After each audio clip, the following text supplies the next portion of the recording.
හොඳයි එහෙමනම් විශේෂයෙන්ම මේ අවස්ථාවේ මේ ඉන්නේ අපේ රංජනී මහත්මිය. මම හිතන රංජනී මහත්මිය සම්බන්ධයෙන් හැම කෙනෙක්ම දැන් දැනුවත් වෙච්ච නිසා මම එතුමිය ගැන වඩා මම උත්සාහ කරන මේ රංජනී මහත්මියගේ දුව මේ ඉන්නේ සැමියා. මේ දරු පවුලක් විදියට මේ සිරිසඳා මාරණිකේතනයට දැන් දින 5 වෙනි දවසේ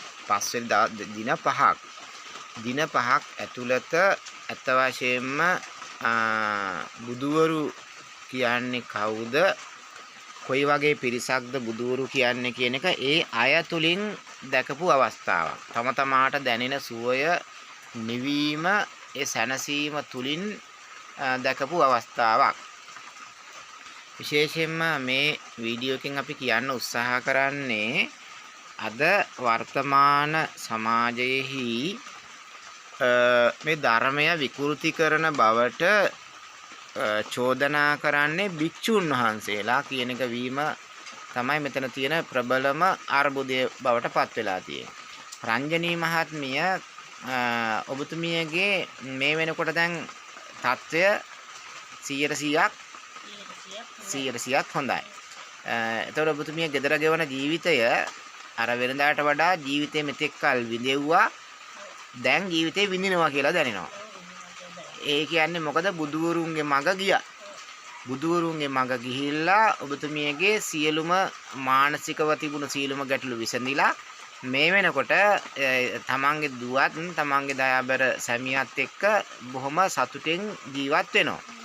හොඳයි. එතකොට එහෙමනම් මම හිතන්නේ මේ දරුවා උනත් මම හිතතර කලින්ට වඩා ඉගෙන ගන්න තියෙන කැමැත්ත වෙනදට වඩා ඉගෙන ගන්න කැමැත්ත වැඩි වුණා.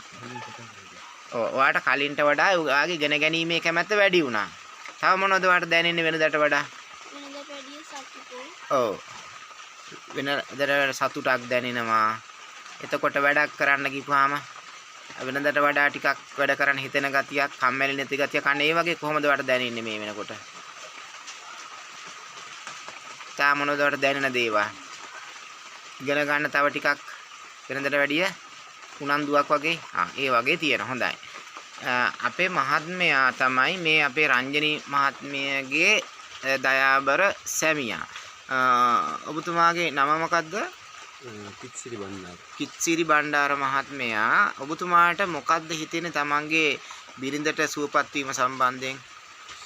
ලොකු සතුටක් දැනෙනවා. මොකද අවුරුදු එකමාරක් විතර අපි නොඑක් තැන් වලට ගිහින් ප්‍රතිකාර කරලා සල්ලි වියදම් කරලා ලක්ෂ එකමාර දෙක වගේ වියදම් කරලා ප්‍රතිකාර කරායින් කිසිම පළක් දුන්නේ නැහැ අපිට. ගෙදරත් තිබ්බේ ලොකු ප්‍රශ්න. මොකද අපි දෙන්න අතරේ දුවත් එතකොට දුවත් පසුතැවීමකට ගොඩාක්පත් වුණා. අපේ ආර්යයන් වහන්සේ අපි අඳුන මෙතන වැඩ ඉන්නවා කියලා දැනගෙන දවස් 10ක් 15ක් ඇතුළත තමයි අපේ මේ මගේ භාර්ය නෝනාට හොඳටම සුවය ලැබිලා තියෙනවා. ඒ හින්දා දැන් අපි තිබ්බ ප්‍රශ්න කියන්නේ කරදර තිබ්බ මේ ඔළුවේ තිබ්බ බර ගතිය කියන්නේ මේ ඒවා ඔක්කොම මේවා දැන් සැහැල්ලුවෙන් සතුටින් අපිට තින් මේ අපි ජීවත් වෙනවා දැන්. හොඳයි. ආර්යයන් වහන්සේ දැන හඳුනාගත්තට පස්සේ තමයි අපිට ඒ ඔබතුමියලට මේ කොච්චර වගේ මිල මුදලක් ගියාද, කොච්චර කාලයක් ගෙවුණාද ඔයාට? අපේ නෝනා අසනීප වෙල අවුරුද්දයි මාස 7ක් විතර වගේ වෙනවා. මාස 7ක් ඇතුළත අපි නොඑක් තැන් වලට ගිහින් ඉවරලා කට්ටනි කියන්නේ දේවාලකාරයෝ දේවාල කරන මිනිස්සු ළඟට ගිහින් අපි හැවටිලා අපි මම බැලුවේ කොහොම හරි මගේ නෝනා සුවපත් කරගන්න. ඒ හින්දා ඉතින් පුළුවන් දේවල් කියන දේවල් මම කරා. මේ කොහොම හරි ලක්ෂ දෙකක් එකමාර දෙයක් විතර ඔය අවුරුද්දයි මාස 7 වෙනකොට වියදම් කරා. ඒ කියන්නේ අපිට තියෙන කමර නෙමෙයි අපි නැති කමට කොහොම හරි ඉතින් මොන හරි දෙයක් කරා. එහෙම ඉතින් කිසිම පළක් වුණේ නැහැ. ඒ හින්දා ඉතින් මේ අපේ ආර්යයන් වහන්සේ මේ දවස් කීපයට මේ දවස් 5යි අපි ආර්යයන් වහන්සේ මෙතන වැඩ ඉන්නවා කියලා දැනගෙන නම් ටික දවසයි අපි දවස් 10ක් 15ක් විතර වගේ මේවට දවස් 5ක් ඇතුළත අපි මේ ආර්යයන් වහන්සේ කියපු විදිහට වැඩ කටයුතු කරලා ඉවරයිද මේ ඒ දේ කරාට පස්සේ දවස් 5ක් ඇතුළත මගේ නෝනා සුව වුණා. ඔබතුමාගේ ජීවිතේ මේ වෙනකොට කොහොමද වෙනදට වඩා වෙනස? මගේ ජීවිතෙත් හරිම සැහැල්ලුයි මේ එතකොට අපේ ගෙදර දැන් ගෙදර මම එනකොට නෝනට මම වැඩට ගිහින් එනකොට මට පෙන්නන්න බැරි වගේ තැනකට හිටියේ. ඒක මම ගෙදර යනකොට නෝනා මට පේන්න බැරි වගේ තත්ත්වයක තමයි හිටියේ. ඒ කියන්නේ මොනවා හරි දෙයකින් අපි දෙන්නට එහෙම ප්‍රශ්න තිබුණා. ඊට පස්සේ දැන් ඉතින් ඒ ප්‍රශ්න ඔක්කොම ඉවරයි. කියන්නේ දැන් ගෙදර අපි තුන් දෙනා හොඳ සතුටින් ඉන්නවා. හොඳයි.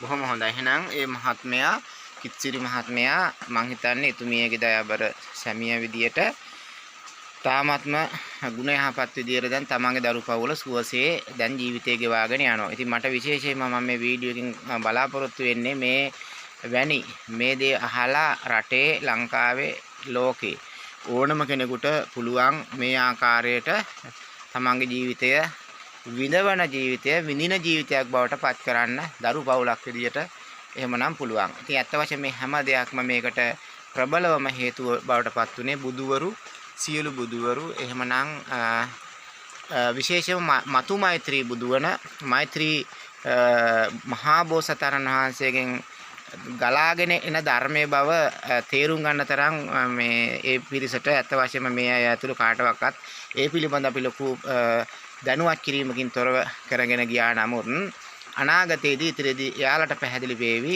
මතු මෛත්‍රී බුදුවන මහසත් බෝසත් මෛත්‍රී මහා බෝසතාණන් වහන්සේගෙන් ගලාගෙන එන ධර්මය නිසා අපි සුවපත් වුණා කියලා හැමෝටම එහෙමනම් අවබෝධ වෙයි. මම හැම කෙනාගේම ඉල්ලන්නේ මේ දුකටපත් වෙලා ඉන්න මිනිස්සු බොරුවට සල්ලි වේදම් කරලා මිනිස්සු කියන දේවල් අහලා නිකම් මේවා කරන්න අපේ ආර්යයන් වහන්සේ වැඩ ඉන්නවා අසලක කියන ප්‍රදේශයේ මහායාය කුඩුගලේ යාය ගම් ප්‍රදේශයේ වාසය කරනවා. ලංකාවේ කොහේ හිටියත් එහෙම දුකටපත් වෙච්ච කෙනෙක් ඉන්නවා නම් එහෙම සෝයක් ලබා ගන්න ඕනකමක් ඕන නම් හසලකට ඇවිල්ලා කුඩුගලේ යාය කියන ගම ගැන අහලා ඉවරලා ආර්යයන් වහන්සේ වැඩ වාසය කරන තැන හොයාගෙන ආර්යයන් වහන්සේගෙන් පිහිටක් ලබා ගන්න කියලා මම හැම කෙනාගෙම ඉල්ලන්නේ. හොඳයි. බොහොම හොඳයි. එහෙමනම් එතුමා බොහොම ගුණ යහපත් විදිහට මම හිතන්නේ පැහැදිලි වෙනවා. හරි මහින්සක විදිහට ඒ කරන කතාව තුළ හැමෝටම යමක් තේරෙයි. හොඳයි. එහෙනම් මේ අපි මේ වීඩියෝ පාටේට මේ වීඩියෝ කාලය ගන්න බැරි නිසා අපි මෙතනින් මේක સમાપ્ત කරනවා. අපි ඉදිරියේදීත් මෙවැනි වීඩියෝ නිකුත් කරන්න බලාපොරොත්තු වෙනවා. නම් මහසත් බෝසත් මතු මෛත්‍රී බුදුවන මෛත්‍රී මහා බෝසතාණන් වහන්සේ සදා සැරදේවා. සීල බුදුරු දිනේවා.